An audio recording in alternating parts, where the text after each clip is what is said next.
Of the four sons in the Passover Haggadah, which is the one we admire the most?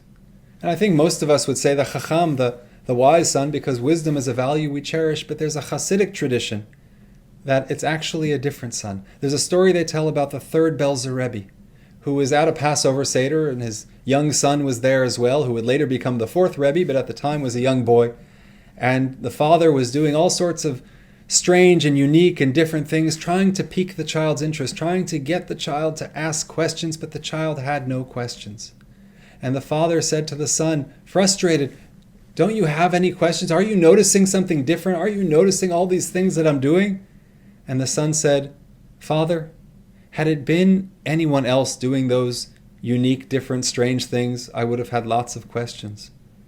But because it's you, I have complete faith that you know what you're doing, and therefore to you, I have no questions."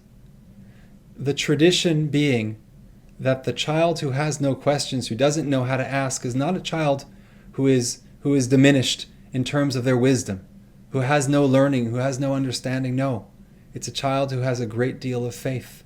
And that balance between intellect and faith is the balance that plays out as we look at the four children around the table and look at who to admire and what attributes to admire. And there's what to admire about the wise son, absolutely. But there's also something very important to learn from the child who has no questions, who has complete faith. Stay healthy, stay well, and stay connected.